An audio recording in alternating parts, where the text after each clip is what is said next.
اعوذ باللہ من الشیطان الرجیم بسم اللہ الرحمن الرحیم قال رسول اللہ صلی اللہ علیہ وسلم یعید الکلمۃ ثلاثا۔ حضرت انس بن مالک رضی اللہ تعالیٰ عنہ سے روایت ہے، فرماتے ہیں کہ رسول اللہ صلی اللہ علیہ وسلم ایک بات کو 3 مرتبہ دہرایا کرتے تھے، لِتُعْقَلَ عَنْهُ، تاکہ اس کو اچھی طریقے سے سمجھ لیا جائے۔ وہ افعال جنہیں مفعول کی ضرورت نہیں ہوتی وہ فعل لازم کہلاتے ہیں۔ گرامر کی اصطلاح میں انہیں ہم فعل لازم کہیں گے۔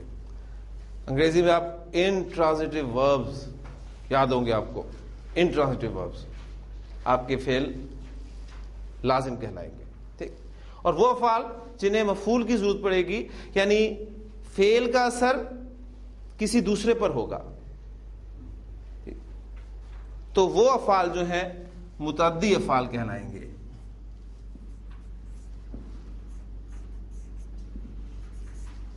جنہیں آپ ٹرانزٹیو وربز کے نام سے جانتے ہیں، انٹرانزٹیو ورب اینڈ ٹرانزٹیو وربز، ٹھیک ہے۔ فعل متعدی مفعول کی ضرورت ہوگی، یہ ٹرم انتہائی ضروری ہے اس لیے کہ آگے جا کر اس کا استعمال ہوگا۔ فعل لازم کی بات ہوگی، فعل متعدی کی بات ہوگی، تو جب بھی میری زبان سے یہ الفاظ نکلیں یہ فعل لازم ہے، یہ فعل متعدی ہے، یا لازم افعال کے ساتھ یہ ہوتا ہے، متعدی افعال کے ساتھ یہ ہوتا ہے، تو فوری طور پہ آپ کے ذہن میں یہ بات آ جانی چاہیے کہ میں کن افعال کی بات کر رہا ہوں۔ متعدی افعال وہ افعال ہیں جن کو مفعول کی ضرورت ہوتی ہے، اور لازم افعال وہ افعال ہیں جن کو مفعول کی ضرورت نہیں ہوتی۔ متعدی آپ اس سے بھی یاد رکھ سکتے ہیں، کہتے ہیں کہ متعدی بیماری ہے، ٹھیک ہے، یعنی وہ کون سی بیماری ہوتی ہے جو دوسرے کو لگ جاتی ہے۔ تو متعدی افعال وہ ہوں گے جن میں مفعول کی ضرورت ہوگی۔ کل ہم نے 2 جملے کیے تھے، اللہ نے پیدا کیا سے ہم نے شروع کیا تھا، اللہ نے زمین کو پیدا کیا، اللہ نے آسمانوں کو پیدا کیا۔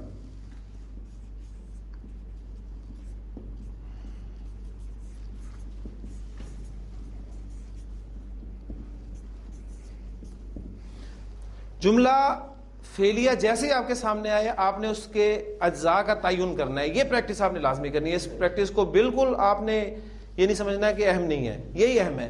ایک مرتبہ آپ کی بیس بن گئی تو پھر بعد میں آپ بیسک اس کو چھوڑ دیجئے گا، لیکن ابھی ابتدائی سٹیج میں آپ نے اس کو پریکٹس ضرور کرنا ہے۔ ہاں جی، اس میں فعل کیا پیدا کیا آپ کا فعل ہے، فاعل کون ہے؟ اللہ۔ مفعول کون ہے؟ آسمان۔ یہ بھی آپ کو پتہ چل گیا کہ خلق جو ہے یہ ایک متعدی فعل ہے۔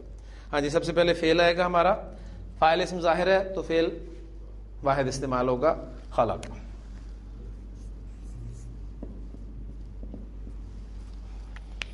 اس کے بعد فاعل آئے گا حالت رفع میں، اللہ فاعل ہے، خلق اللہ۔ آسمان کی عربی ہوتی ہے سماؤن، ٹھیک ہے۔ السماء الف لام کے ساتھ استعمال کریں گے تو اس کی پھر جمع کیا بنتی ہے؟ سماواتن یا السماوات۔ بالکل اس طرح السماوات حالت نصب کیا ہوگی؟ السماواتی، حالت جر کیا ہوگی؟ السماواتی۔ وہی عابداتن، عابداتن، عابداتن، وہ 4 ذہن میں رہے گا۔ تو اب مفعول بتائیں اب کیا میں لکھوں ادھر؟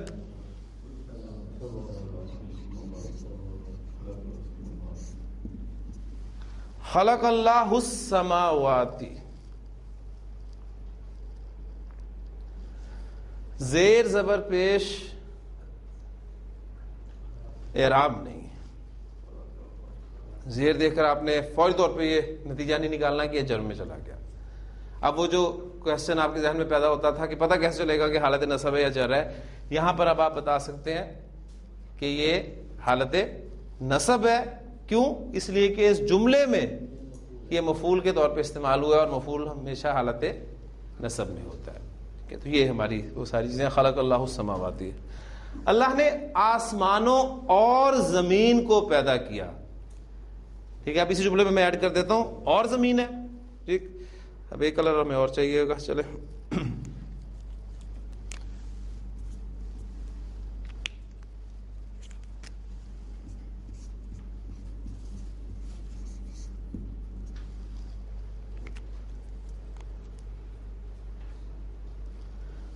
خلق اللہ السماوات والارض.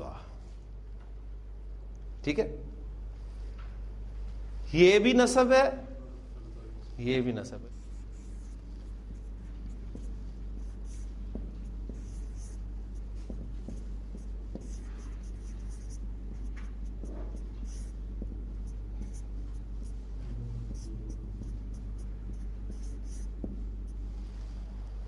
اللہ خالق السماوات والارض.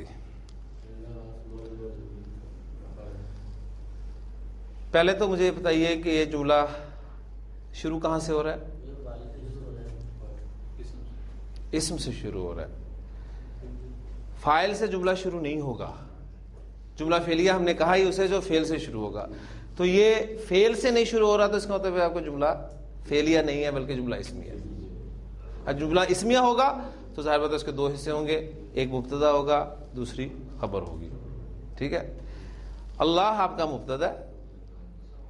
اللہ آسمانوں اور زمین کا خالق ہے. ٹھیک ہے، یہ آپ کا جملہ فعلیہ ہے، یہ آپ کا جملہ اسمیہ ہے. اچھا اب دیکھیں، صرف جو مقصود تھا، یہ جملہ لکھا میں نے کس لیے تھا کہ یہاں پر السماواتی کی رابی حالت کیا ہے؟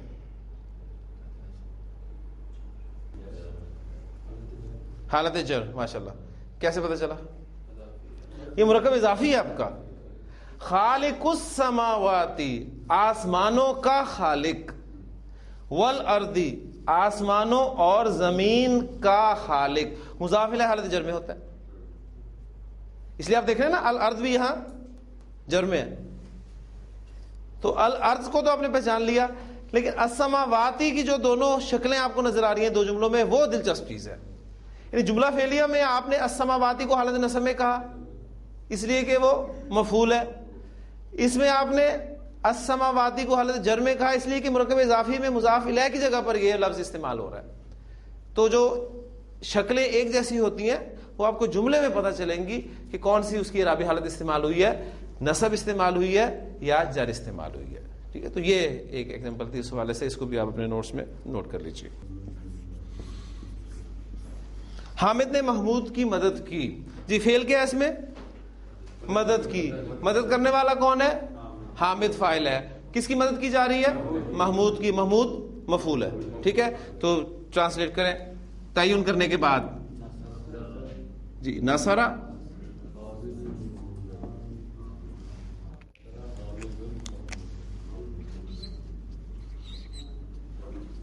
حامد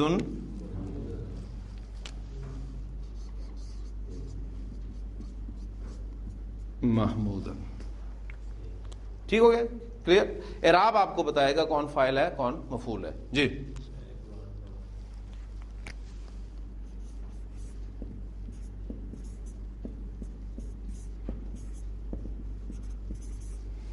میں نے قرآن پڑھا. فعل کیا ہے اس میں؟ پڑھا آپ کا فعل ہے. فاعل کون ہے؟ ہاں جی. اب فاعل کی صورت میں ضمیر کی صورت میں ہے تو فوراً ذہن میں آئے گا کہ گردان کی طرف رجوع کرنا ہے. اور مفعول کیا ہے؟ قرآن. ہاں جی. اب میں نے پڑھا، آپ گردان کرتے آئیں گے واحد متکلم کے صیغے پر. قرأ، قرأ، قرأوا، قرأت، قرأتا، قرأنا، قرأتا، قرأتما، قرأتم، قرأتی، قرأتما، قرأتن، قرأتو.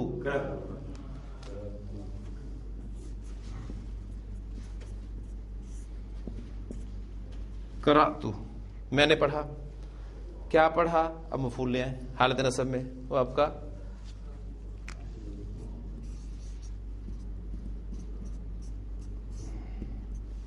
قرأت القرآن. ٹھیک ہو گیا؟ اچھا ساتھ ہی ایک یہ تو ایگزامپل ہوگی تھی آپ کی ضمیر کی صورت میں. اگر یہ ہوتا کہ ناصر نے قرآن پڑھا تو اس کی عربی کیا ہوتی ہے؟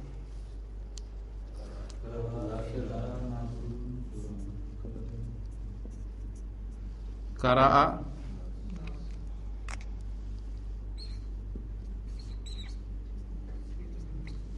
ناصر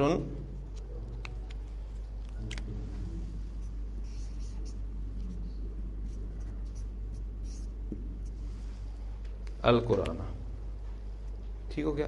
اب یہاں دیکھیں ایک چیز آپ کے سمجھ میں اور آئے گی انشاءاللہ تعالی.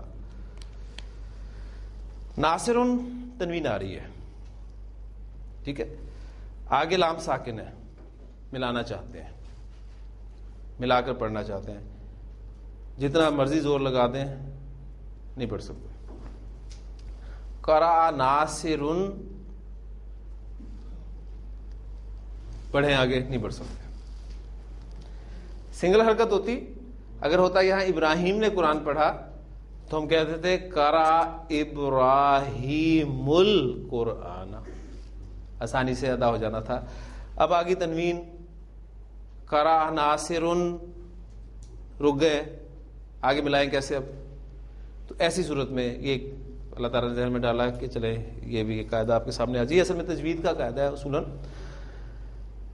ایسی صورت میں جب آپ کسی تنوین والے اسم کو آگے ملا کر پڑھنا چاہتے ہیں, تنوین کہتے کسے ہیں؟ ڈبل حرکت کو تنوین کہتے ہیں نا. اور اصل میں یہ نون ساکن کی آواز ہوتی ہے. دیکھیں میں بولتا ہوں ناصرن, آخر میں آواز کس کی آ رہی ہے آپ کو؟ نون ساکن کی. ناصرن, ناصرن, تینوں اعرابی حالتوں میں آپ کو نون ساکن کی آواز آ رہی ہے. ایسی صورت میں آپ اس نون ساکن کو ظاہر کریں, ٹھیک ہے, ظاہر کریں. کیسے ظاہر کریں گے آپ اس کو؟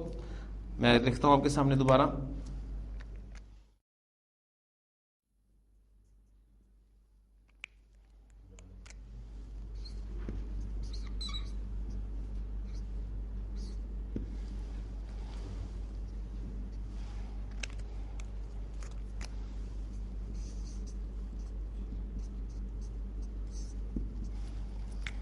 اس تنوین کی آواز کو میں نے کھول کے لکھ دیا ناصرون. اب ہمارے پاس نون ساکن آ گیا. کسی بھی ساکن حرف کو آگے ملاتے ہوئے ہم کیا حرکت دیتے ہیں؟ زیر دیتے ہیں. لہذا اس کو آپ آگے ملاتے ہوئے زیر دیں گے اور یہ آپ کا بن جائے گا قرأ ناصرون القرآن. قرأ ناصرون القرآن. اور یہ نون میں نے آپ کے سامنے آپ کو سمجھانے کے لیے ذرا بڑا لکھا ہے. آپ کو قرآن مجید میں نون چھوٹا سا لکھا ہوا ملتا ہے نا, لکھا ہوا, ٹھیک ہے. اچھا, عرب اس نون کو اپنی زبان کی بنا پر ادا کرتا ہے. ہمارے ہاں اس نون کو نون قطنی کہا جاتا ہے. آپ دیکھیں اس کے ایگزامپل میں آپ کو دیتا ہوں, آپ بہت ساری ہوں گی. اب آپ یہ بھی چیز دیکھیں گے قرآن مجید میں جا کر. دیکھیں آپ قل هو اللہ احد پڑھتے ہیں, جب آپ وقف کرتے ہیں قل هو اللہ احد اللہ الصمد, ٹھیک, ان دونوں آیتوں کے درمیان میں آپ نے وقف کیا تو احد پہ آپ رک گئے. لیکن جو نہیں رکنا چاہتے, جو ملا کر پڑھنا چاہتے ہیں, تو احد احدن ہے اصل میں, اور آگے اللہ. تو جب وہ ملا کر پڑھیں گے تو کیسے پڑھیں گے؟ قل هو اللہ احد اللہ الصمد. اس کی بہت ساری ایگزامپلز آئیں گی. اذان کا جواب آپ دیتے ہیں اللہم رب هذه الدعوة التامة والصلاة القائمة آتی محمدا الوسیلة والفضیلہ. ٹھیک ہے, محمدن تھا, ٹھیک, اس کو پھر آگے ملانے کے لیے اس کی تنوین کو کھولا اور اس کو زیر دے کے آگے ملائی. تو یہ ایک تجوید کا قاعدہ بیچ میں آ گیا ایگزامپل کے حوالے سے کہ قرأ ناصرون القرآن. قل ان کان آباؤکم و ابناؤکم و اخوانکم و ازواجکم و عشیرتکم و اموال اقترفتموها. اموالن تھا, اس کی تنوین تھی اموالن کی, اس کو کھول کر پھر آگے ملا کر پڑھا گیا و اموال اقترفتموها. ٹھیک, اس کے ایگزامپلز آپ کو قرآن مجید میں بے شمار ملیں گے. ہم نے قرآن سنا, فعل کیا ہے جس میں سنا, فاعل ہم کس صورت میں ہے؟ ضمیر کی صورت میں, اور مفعول وہی قرآن ہے. تو سننے کے لیے آپ کو مادہ معلوم ہونا چاہیے. بہت دفعہ ہم نے کیا اس کو سمعا, لیکن چونکہ فاعل ہمارا ضمیر کی صورت میں ہے گردان چلے گی. فوری طور پہ آپ کے ذہن میں آئی بات, آپ نے رجوع کیا سمع سمعا سمعو سمعت, سمعتا، سمعنا، سمعتا، سمعتما، سمعتم، سمعتی، سمعتما، سمعتن، سمعتو، سمعنا. لہذا آپ اس کو سمعنا کہیں گے اور مفعول آ جائے گا آپ کا حالت نصب میں. سمعنا القرآن. ٹھیک ہے، ہم نے قرآن سنا.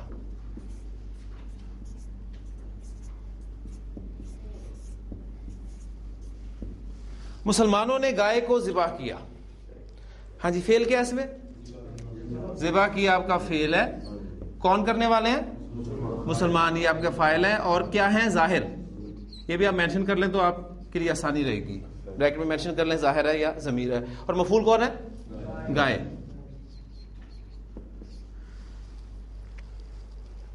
فاعل اسم ظاہر ہے. جملہ فعلیہ کا اہم ترین قاعدہ، چاہے فاعل واحد ہو، مثنی ہو یا جمع ہو، فعل ہمیشہ واحد آئے گا. اب آپ کو ذبح کرنے کے لیے حروف چاہیے، وہ یہی ہیں، ذال با ہا. ٹھیک ہے، اور ڈائی چاہیے تو پہلی ڈائی ہے ذبح. تو مجھے بتائیں میں کون سا فعل کا صیغہ کون سا استعمال کروں گا؟ ذبح. پہلا صیغہ استعمال کروں گا اس لیے کہ آپ کا فاعل جو ہے وہ اسم ظاہر ہے. ذبح.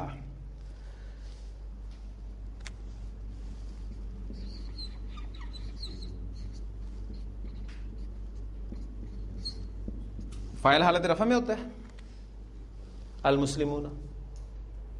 ذبح المسلمون، مسلمانوں نے ذبح کیا.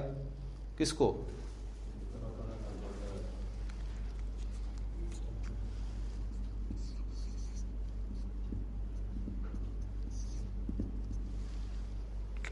ذبح المسلمون البقرۃ، مسلمانوں نے گائے کو ذبح کیا. تو یہ بہترین ایگزامپل ہے، ہم رکھیے گا وہ جملہ فعلیہ کا اہم ترین قاعدہ کو سمجھنے کی. فعل ہم نے واحد استعمال کیا ہے، فاعل ہمارا جمع ہے. ٹھیک ہے نا؟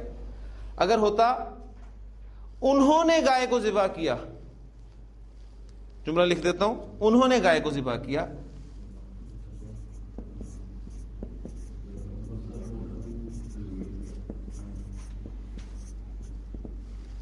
انہوں نے گائے کو ذبح کیا. اب دیکھیں، اب آپ کا فاعل ضمیر آ گیا تو لہذا گردان چلے گی آپ کی. ذبح ذبحا ذبحو.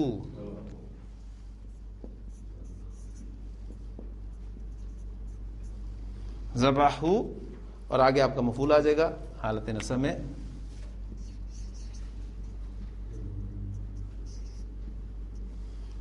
ذبح البقرۃ.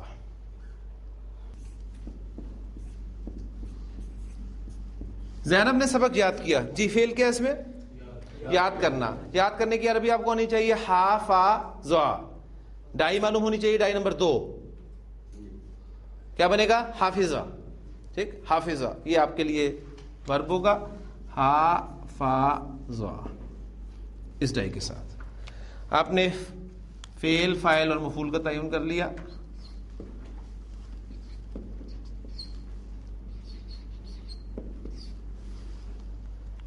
فاعل آپ کا اسم ظاہر ہے. جملہ فعلیہ کا اہم ترین قاعدہ مذکر مؤنث کا خیال رکھا جائے گا.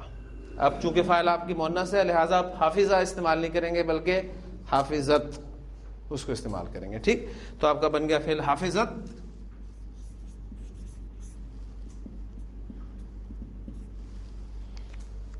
فاعل حالت رفع میں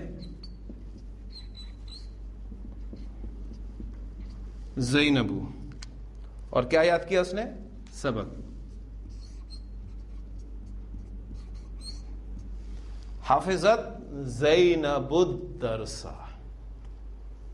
حافظت زینب الدرس.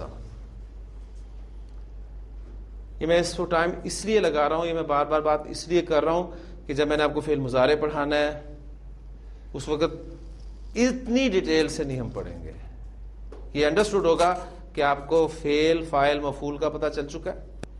فاعل اسم ظاہر ہوتا ہے تو کیا کرتے ہیں, ضمیر ہوتا ہے تو کیا کرتے ہیں, مفعول کی اعرابی حالت کیا ہوتی ہے. یہ ساری باتیں آپ کے ذہن میں اچھی طرح بیٹھ رہی ہیں. یہ اس لیے ہم اس پہ ٹائم لگا رہے ہیں, ورنہ ابھی ہم کہیں اور پہنچ گئے ہوتے. حفظت زینب الدرس. جی ایک جملہ اور کر لیتے ہیں, اس کے بعد پھر آگے چلتے ہیں.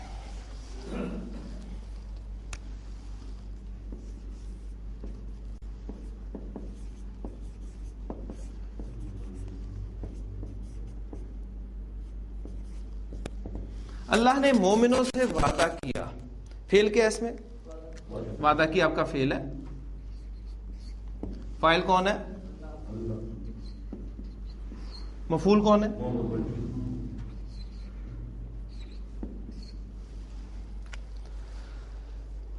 محاورے کا خیال رکھا جائے گا, ذہن میں رکھیے گا. ہم اردو میں کبھی یہ نہیں کہتے کہ اللہ نے مومنوں کو وعدہ کیا. عام طور پہ ہماری اردو میں پہچان فاعل کے ساتھ نے اور مفعول کے ساتھ کو کا لفظ لگتا ہے. ٹھیک ہے, اس لیے آپ نے دیکھا ہے کہ اس کی ایگزامپل آپ کو بہترین ملتی ہے. حامد نے محمود کو مارا. وہ نے اور کو فاعل مفعول کی ہم نے علامت ایک مقرر کی تھی. لیکن لازمی نہیں ہے کہ ہر مفعول کے ساتھ جو ہے وہ کو لگے. بعض اوقات لگتا ہے, بعض اوقات نہیں لگتا, بعض اوقات کوئی اور لفظ لگتا ہے. تو اب یہاں دیکھ رہے ہیں مومنوں سے وعدہ کیا, یہ اردو محاورہ ہے, لیکن آپ نے تعین کرنا ہے کہ یہ مفعول ہے. ٹھیک ہے, اب اس کو کریں ٹرانسلیٹ. جی وعدہ کرنے کے لیے آپ کو ورب چاہیے, واو عین دال, 3 حروف ہیں, واو عین دال اور پہلی ڈائی ہے. تو کیا بن جائے گا؟ وعدہ. فاعل آپ کا حالت رفع میں آئے گا. وعد اللہ مومن. واحد ہے کہ جمع ہے؟ جمع ہے. تو کیا لفظ لگنا چاہیے یہاں پر؟ مؤمن مؤمنن مؤمنن, مؤمنانی مؤمنینی مؤمنینی, مؤمنون مؤمنین مؤمنین. تو جمع کا خانہ جو آپ کا کون سا ہے؟ مؤمنون مؤمنین مؤمنین. کچھ مومن نہیں ہے لہذا معرفہ رکھیں گے المؤمنون المؤمنین المؤمنین. اب ان 3 جگہ پہ سے آپ نے مفعول کی جگہ پر رکھنا ہے نا, تو کون سا لفظ رکھیں گے؟ المؤمنین. تو اسے اٹھائیں وہاں سے اور پیسٹ کر دیں.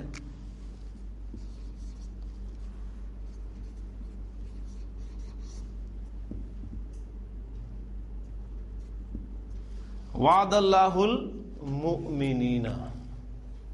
اللہ نے مومنوں سے وعدہ کیا. اب آپ کا مفعول یہاں پر جمع ہے, ہوگا حالت نصب میں. دیکھیں یہ اصول پکا ہے ہمارا, وعد اللہ المؤمنین. اچھا جی, اب اس جملے میں تھوڑی سی میں چینج کرتا ہوں, پھر آپ پہچانیے گا کیا مطلب ہے. اردو ہٹا دیتا ہوں تاکہ کنفیوز نہ ہو آپ. وعد اللہ المؤمنین, اللہ نے 2 مومنوں سے وعدہ کیا. اب یہاں آپ کا مفعول مثنی ہے. تو وہ چارٹ پڑا تھا نا, اب چارٹ وہ اہم تھا, ذہن میں رکھیے گا. کون سا اسم حالت رفع میں کس طرح استعمال ہوتا ہے, نصب میں کس طرح استعمال ہوتا ہے, جر میں کس طرح استعمال ہوتا ہے. تو وعد اللہ المؤمنین, اللہ نے 2 مومنوں سے وعدہ کیا. اچھا, اللہ نے مومنات سے وعدہ کیا, اس کی عربی کیا ہوگی؟ مفعول میں چینج کرتا ہوں صرف, باقی میں وہی رہنے دیتا ہوں.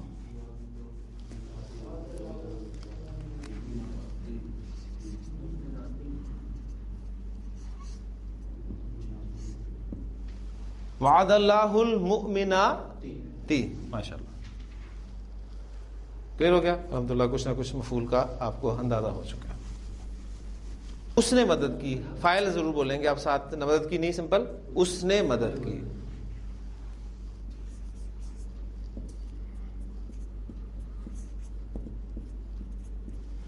نصر زید, زید نے مدد کی.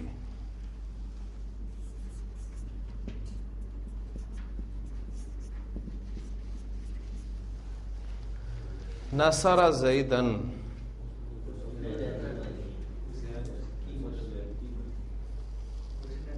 اس نے زید کی مدد کی.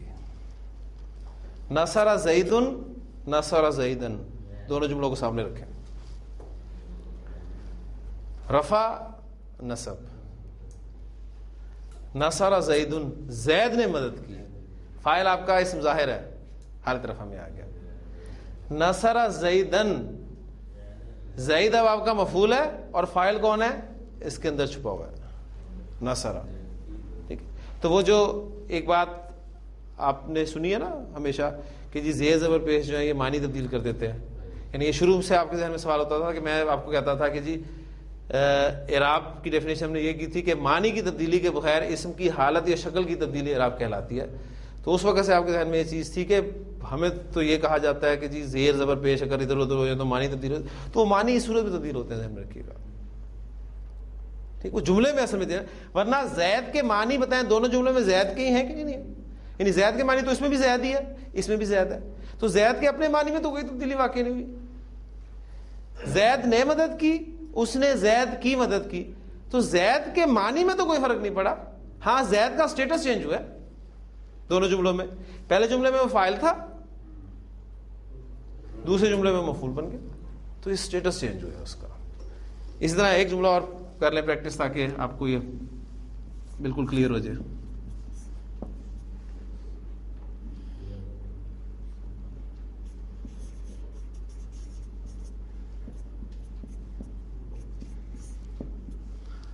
ضرب المسلمون، جی مسلمانوں نے مارا.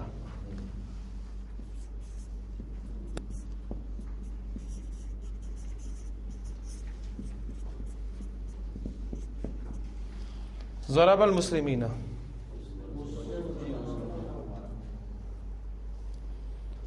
ضرب المسلمون مسلمانوں نے مارا. پہچانے اب فاعل کو پکڑے، فاعل حالت رفع میں ہے تو یہ مسلمانوں نے مارا. ضرب المسلمین، اب مسلمانوں کو مار پڑ دیا. ٹھیک، یہ ماضی تھا، یہ حال ہے. جملہ تو دونوں ماضی ہیں. ویسے ایک بات کرو، ضرب المسلمین، اس نے مسلمانوں کو مارا. اب یہاں مسلمان جو ہیں وہ مفعول کے طور پہ استعمال ہے. کلیئر ہوئی جی بات؟ چلیں چلو ایک سٹیپ آگے اسی جملے کو بیس بناتے ہوئے. نصرہ، اس نے مدد کی.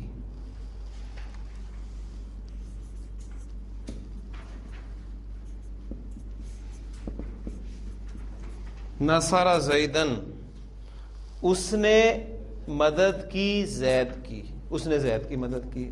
اب زید کی جگہ پر میں ضمیر استعمال کرنا چاہتا ہوں، تو جملہ میرے پاس اردو میں جو آئے گا وہ آئے گا اس نے اس کی مدد کی. اس نے اس کی مدد کی. ٹھیک ہو گیا؟ اب دیکھیں تعین کریں، یہ آپ کا فعل ہو گیا، یہ آپ کا فاعل ہے. کس صورت میں ہے؟ ضمیر. مفعول کس صورت میں ہے؟ ضمیر. تو ہمارا اب نیکسٹ اسٹیپ یہ ہے کہ آپ کی جملہ فعلیہ میں مفعول بھی ضمیر کی صورت میں آ سکتا ہے. ٹھیک ہو گیا؟ یعنی اب وہ جو چھوٹا سا ایک چارٹ آپ کے ذہن میں رہنا چاہیے کہ فعل سے ہم نے شروع کیا تھا. فعل کو ہم نے کہا تھا کہ جی اس کا فاعل بھی ہوتا ہے اور بعض صورتوں میں مفعول بھی ہوتا ہے. ٹھیک ہے، تو فاعل بھی دو صورتوں میں آپ کا آ گیا، یہ آپ کا ضمیر بھی ہے اور ظاہر بھی ہے. تو اب مفعول کی ہم دو صورتیں پڑھنے لگے ہیں. ظاہر کی ایگزامپلس ہم نے ساری کر لی. اب مفعول آپ کا ضمیر کی صورت میں آ رہا ہے. تو ہمارا نیکسٹ ٹاپک ہے جملہ فعلیہ میں مفعول ضمیر کے طور پر. اب مفعول کی رابع حالت چونکہ حالت نصب ہوتی ہے اور ضمائر کے طور پہ استعمال ہوگا، تو ضمائر کے دو چارٹس ہم نے پڑھے تھے، ایک حالت رفع والا چارٹ اور ایک حالت نصب والا چارٹ. ٹھیک ہے، اب حالت نصب والا چارٹ ہمیں یہاں پر ضرورت پڑے گی، لہٰذا اس کو پکا کر لیجئے. وہ چارٹ ہمارا کیا تھا؟ اٹیچڈ ہو، ہما، ہم، اٹیچڈ ہا، ہما، ہننا، اٹیچڈ کا، کما، کم، اٹیچڈ کی، کما، کننا، اٹیچڈ یا، اٹیچڈ نہ. یہ ہمارے ضمائر حالت نصب والے استعمال ہوں گے. اب آپ اس کو مجھے امید ہے کہ ٹرانسلیٹ کر لیں گے. اس نے مدد کی، نصرہ. اس کی مدد کی. اب یہ اس ضمیر میں کس کے لیے استعمال کر رہا ہوں؟ زید کے لیے. ٹھیک ہے, تو ضمیر ظاہر ہے کسی ناؤن کے لیے استعمال ہوگی نا. اب وہ ناؤن مذکر ہے تو مذکر کی ضمیر استعمال کریں گے, مؤنث ہے تو مؤنث کی ضمیر استعمال کریں گے, جمع ہے تو جمع کی ضمیر استعمال کریں گے, مثنی ہے تو مثنی کی ضمیر استعمال کریں گے. ٹھیک, تو کون سی ضمیر لگے گی؟ اٹیچڈ ہو. ٹھیک, اب یہ را ورڈ وہ لیٹر ہے کہ اس کو ہم اٹیچ کر کے نہیں لکھ سکتے, اس لیے اسے الگ کر کے ہم لکھیں گے نصرہ ہو, اس نے اس کی مدد کی. نصرہ ہو. اب یہ بات اگر کلیئر ہو گئی ہے تو ہم اسی جملے کو بیس بنا کر اس نے مدد کی ہر ضمیر کی پورے چارٹ میں گزاریں گے. ٹھیک, نصرہ ہو, نصرہ ہما, کیا ترجمہ ہوگا؟ اس نے ان دونوں کی مدد کی. نصرہ ہم, نصرہ ہا, نصرہ ہما, نصرہ ہن, نصرہ کا, نصرہ کما, نصرہ کم, نصرہ کی, نصرہ کما,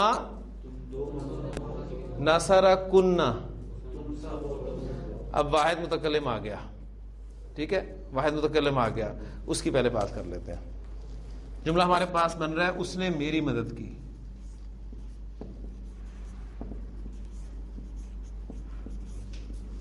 دیکھیں, اس نے مدد کی نصرہ. اب میں مفعول کے طور پہ ہوں تو یا متکلم استعمال ہوگا, اور میں نے اس کو کلر میں رکھا ہے. یہ یا متکلم کی ڈیمانڈ کیا ہوتی ہے؟ زیر. اسم نے ہمیشہ اس کی ڈیمانڈ پوری کی, کبھی نہیں انکار کیا. حرف کئی کرتا تھا, کوئی نہیں کرتا تھا. فعل کبھی نہیں کرے گا, فعل یا متکلم ڈیمانڈ کبھی نہیں پوری کرے گا. جب ڈیمانڈ پوری نہیں ہوتی تو پھر بیچ میں کوئی آتا ہے جھگڑا دور کرنے کے لیے, اور وہ کون آتا ہے؟ وہ ہمارا نون وقایا جسے ہم نے کہا تھا. نصرہ نی, نصرہ نی, اس نے میری مدد کی. اور پھر اس نے ہماری مدد کی, نصرہ نا, اس نے ہماری مدد کی, نصرہ نا. کلیئر ہو گیا جی؟ لیں جی, اب اسی طرح 3-4 ورب اور پریکٹس کرتے ہیں تاکہ یہ چیز آپ کو انشاءاللہ تعالی کھل جائے, کلیئر ہو جائے گی. میں رکھتا ہوں ورب نیکسٹ.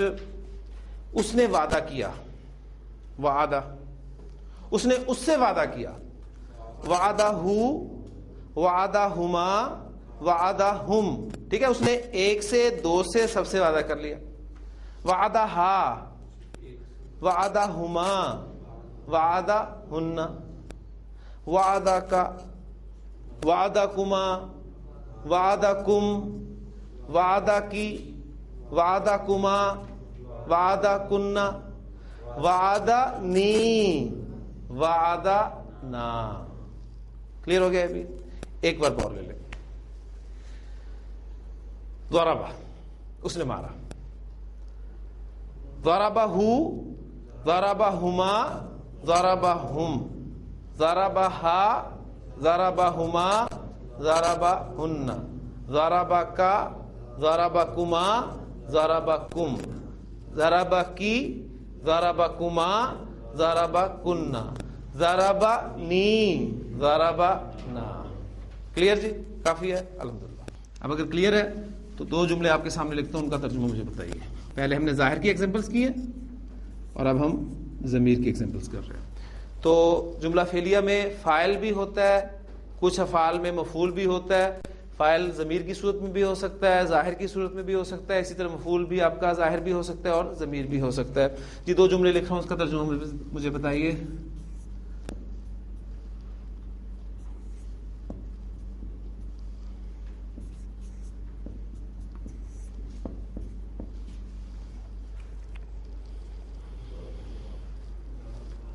ضربنا, ضربنا,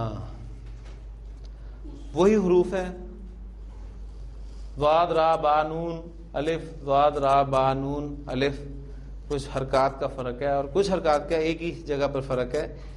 با پر ایک جگہ پہ زبر ہے, با پر ایک جگہ پر سکون ہے. پہچانیے کون کون سا لفظ استعمال ہوا. اوپر والا اٹیچڈ نہ ہے, آپ کا مفعول ضمیر کی صورت میں ہے. ضربا نا, ضربا نا, اس نے ہمیں مارا. ضربنا, ہم نے مارا. یہ ماضی کے صیغے میں جو آپ کا جمع متکلم کا صیغہ ہے نا, ضربا ضربا ضربو ضربت ضربتا ضربنا ضربتا ضربتما ضربتم ضربتی ضربتما ضربتنا ضربتو ضربنا. آگے نا ضربنا ہم نے مارا, اور ضربنا اس نے ہمیں مارا. دیکھیں فرق صرف اس کا ہے. اور آپ عرب کو دیکھیں کہ حرکات وغیرہ کے بغیر وہ پڑھتا ہے, اور باقی آپ کہہ سکتے ہیں کہ انہیں جو ناز تھا اپنی زباندانی پہ بالکل صحیح تھا, کچھ نہیں تھا, حرکات نہیں تھی, نقطے نہیں تھے, اسے پڑھتے تھے. اسی بات کو ایک جملے سے اور پریکٹس کر لیجئے. نصرنا, جی نصرنا ہم نے مدد کی. نصرنا ہم نے مدد کی. نصرنا اس نے ہماری مدد کی. اس نے ہماری مدد کی. پہلے والے جملے میں اس کے اجزاء ذرا نکالیں. میں آپ سے سوال کرتا ہوں, اس میں کتنے اجزاء استعمال ہوئے ہیں نصرنا میں؟ پورا جملہ فعلیہ ہے نا, تو جملہ فعلیہ کے ابھی تک آپ نے 3 اجزاء پڑھے, فعل, فاعل اور مفعول. اس کے اعتبار سے پہلے جملے میں نصرنا میں کیا کیا موجود ہے؟ فعل اور فاعل, اور فاعل کی صورت میں ہے, ضمیر کی صورت میں. نصرنا اس میں تینوں موجود ہیں, فعل, فاعل ضمیر کی صورت میں, اور مفعول بھی ضمیر کی صورت میں. کلیئر ہو گیا جو پوائنٹ بھی؟ چلے الحمدللہ. ابھی چھوٹی چھوٹی سی چیزیں دھیان میں رکھیے گا کہ یہ آپ کو انشاءاللہ تعالی مدد کریں گی.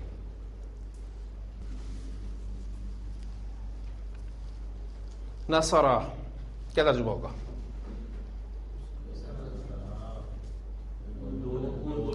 ان دو نے مدد کی. ماشاءاللہ, بس تھوڑا سا حل آپ کو ابتدا میں ٹائم لگے گا, پھر انشاءاللہ پہنچ جائیں گے. نصرہ سے دوسرا سیکھا ہے نصرہ, ان دونوں نے مدد کی. ان دونوں نے اس کی مدد کی, یا پہلے جو اس کو بٹھے, ان دونوں نے زید کی مدد کی. نصرہ زیدن, ٹھیک ہو گیا نا. ان دونوں نے مدد کی زید کی. نصرہ زیدن. اب زید کی جگہ پہ میں ضمیر استعمال کرنا چاہ رہا ہوں. نصرہ ان دونوں نے اس کی مدد کی. اب دیکھیں ایک الف آ گیا تو مفہوم میں کتنا فرق پڑ گیا. پہلے نصرہ تھا تو اس ایک نے اس ایک کی مدد کی. نصرہ ان دو نے اس ایک کی مدد کی. اب اس کے ساتھ پوری ایک مرتبہ گردان کو دہرا دیں. نصرہ نصرہما نصرہم نصرہا نصرہما نصرہن نصرکا نصرکما نصرکم نصرکی نصرکما نصرکن نصرانی نصرنا. اب یہ آپ پر ہے, یا میں یہ سب کے ساتھ گردانے نہیں کراؤں گا, یہ اب آپ نے کرنا ہے. ماضی میں ہر گردان کا ایک سیگا پکڑنا ہے, اور اس کو ضمائر کے آپ کا جو نصب والا چارٹ ہے اس کے ساتھ پورے میں گھما دینا ہے. تھوڑا سا ٹائم نکالیں گے تو یہ انشاءاللہ تعالیٰ پکا ہو جائے گا. جہاں جہاں کچھ چینجز آتی ہیں وہ میں آپ کو کروا دیتا ہوں. مثلا ایک چینج آتی ہے ان سب نے مدد کی, اس کی عربی کیا ہوگی؟ نصرو, ان سب نے مدد کی. نصرہ نصرا نصرو, تیسرا سیکھا ان سب نے مدد کی. ان سب نے زید کی مدد کی. نصرو زیدن نصرو زیدن, ٹھیک ہے, ان سب نے زید کی مدد کی. اب میں ضمیر استعمال کرنا چاہتا ہوں زید کی جگہ پر, تو میرے پاس جملہ کیا بنے گا؟ نصرو اور ضمیر ہو, نصرو ہو. اب پوائنٹ صرف نوٹ کرنے والا یہ ہے کہ جب یہ آپ کا جمع مذکر غائب کا جو سیکھا ہے, نصرو جمع مذکر غائب کا سیکھا ہے نا, آپ دیکھتے ہیں کہ اس کے آخر میں ایک الف آتا ہے نا, ہر گردان میں آپ کو ملے گا. اگر اس سیکھے کے بعد کوئی ضمیر آ جائے مفعول کے طور پر, تو یہ الف لکھا نہیں جاتا. بس یہ چیز ہے, پوائنٹ یہاں سمجھانے والا یہ ہے. نصرو ہو, کلیئر؟ بس فرق یہ ہے. ظاہر ہوگا تو الف لکھا جائے گا, ضمیر آ جائے گی تو الف لکھا نہیں جائے گا.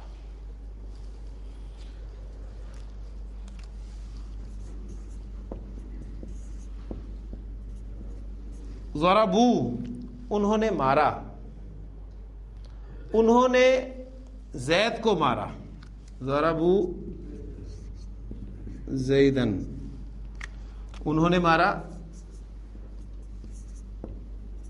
ضربو, انہوں نے اس کو مارا. ضربو ہو, اب ضمیر آ گئی تو الف لکھنے میں نہیں آئے گا. یہاں پوائنٹ بس یہ تھا سمجھنے والا. ٹھیک ہے, یہ چھوٹے چھوٹے سے پوائنٹس ہیں, یہ آپ قرآن مجید پڑھتے ہوئے نظر آئیں گے تو انشاءاللہ تعالی یہ چیزیں آپ کے ذہن میں اس وقت آئیں گی. ضربتم کیا ترجمہ ہوگا؟ سیکھا کون سا؟ تم. ضربتم, جی تم سب نے مارا, ایسے ہی نا, تم سب نے مارا. تم سب نے زید کو مارا. ضربتم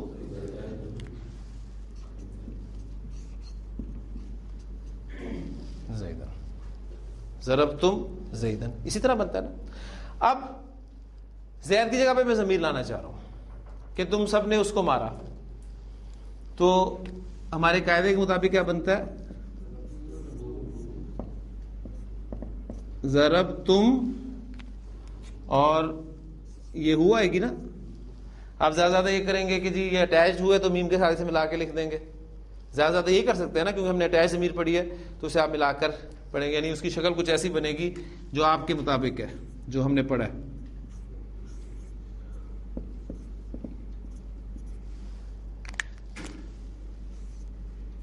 یہ لیکن ایسا بھی نہیں عرب کرتا.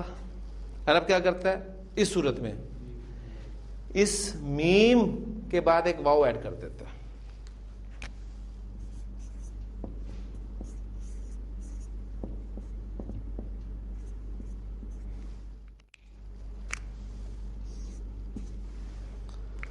ضربتموہ, ضربتموہ, تم سب نے اس کو مارا. قرآن مجید سے ایگزامپل آ جائے تو قاعدے کا مزہ اس وقت آتا ہے.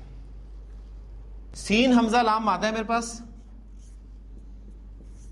سآلہ, اس نے سوال کیا, اس نے مانگا. سوال کرنا کے دو معنی ہوتے ہیں, مانگنا بھی ہوتے ہیں, پوچھنا بھی ہوتا ہے. اس میں ڈیٹیل سے بات پھر کروں گا. سآلہ, تم سب نے سالہ سے گردان کرے. سآلہ, سآلہ, سآلو, سآلت, سآلتا, سآلنا, سآلتا, سآلتما, سآلتم, سآلتم, تم سب نے مانگا.